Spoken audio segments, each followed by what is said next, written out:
Good morning, fam. Welcome back. This is Matt the Collector with MTC Bonder Fillers, and today I want to talk to you guys about messing up, dude. You know, I was kind of struggling about what to make a video about because, I mean, of course you go on there, you see everybody talking about, I don't know if they talk about the same thing, but it feels like it sometimes, like it's kind of repetitive. And I don't know if you guys, I watch everybody, I watch all you guys on YouTube. Y'all are hilarious. Y'all do some great stuff, and I mean, I'm thankful for the information that you guys give and everything, but one thing that I was thinking, you know, is everybody kind of does this game somewhat the same way, because we're all watching each other and we all kind of like spend time, you know, like, well, this isn't working, let me go see what this person's doing. I'm not saying it's a bad thing. Definitely reinventing the wheel sometimes isn't the way to go, you know. However, I think that having a little innovation and a little creativity in your processes and the ways that you do things, having a little innovation that maybe someone else isn't doing yet, is something that's cool, you know? Like, you may find the next way that we all ship our cards. Maybe there's a better way, you know?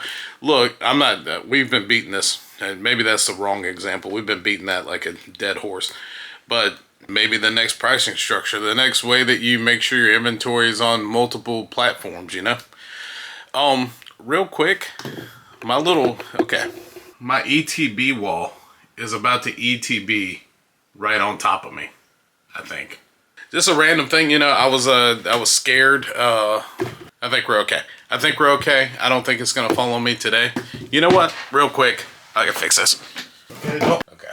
There's one of them that is just not getting with the program, I think. And that's what's causing this whole problem. Yeah, let me fix that one. This would only happen whenever I decide to sit down and make a video, you know? Like, this wouldn't happen on normal things, but you guys get a little excitement in the background. Okay, well, that's not gonna work today. Woke up and it chose violence, and that's what we're going with. That was the plan the entire time. Okay, all right, we're back, we're alive. Anyway, I was gonna sit down and start doing my numbers this morning, and I was like, I need to make a YouTube video, put this out there. Because, I mean, it's been heavy on my brain, right? It's like, I hear the way everybody's doing their stuff, and, you know, I think there could be other ways.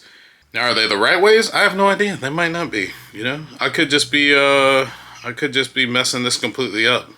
Or, conversely, I could be finding a new way in which we all do things.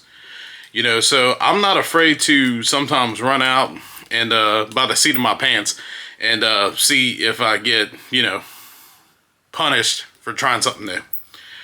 Most of the time, I end up doing what everybody else said to do. But every once in a while, I'll find something cool that no one else has done yet. And, yeah. So, look, this brings me back to, like, how I really got into the business, which is, of course, with bulk like everybody else. However, I did it, like, a little weird. I went to a show with 3 bulk boxes and, like, a few other little things. Like, other things, I sold nothing more than $10, right? So, I'm at a show with probably this 5-row boxes. I don't know, let's say no more than $200 worth of stuff, right? And here I am, table, tons of cards, but no more than $200.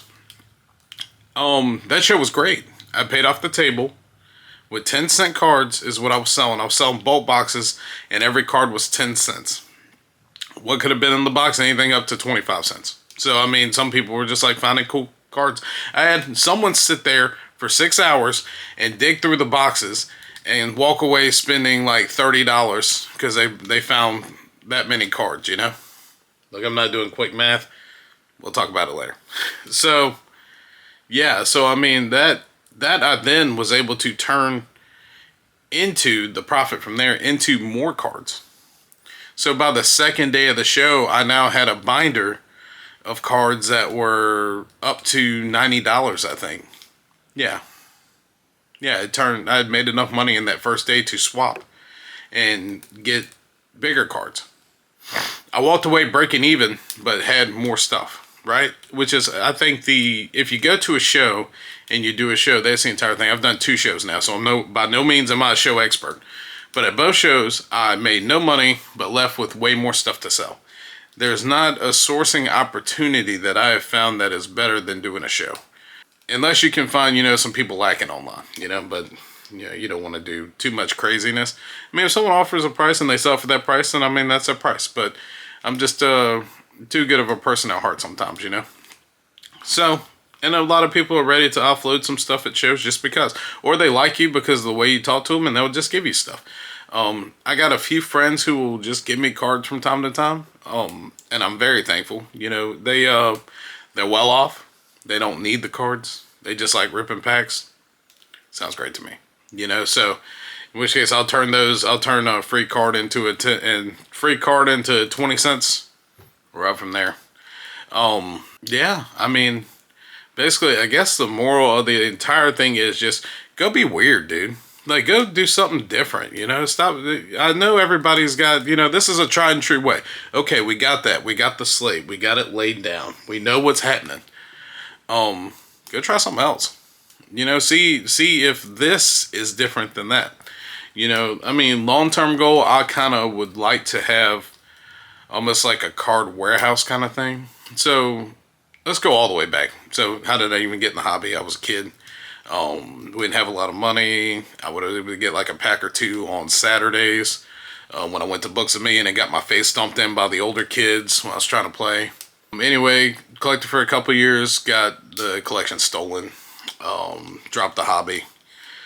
And then my buddy came to me about 6 months ago and said, hey, Matt, you really need to get back into this one. Like, the stuff's crazy. I was like, okay, let's do this. So anyway, we did that. And now here we are, Go check out the store. Got a ton of stuff there. I list everything.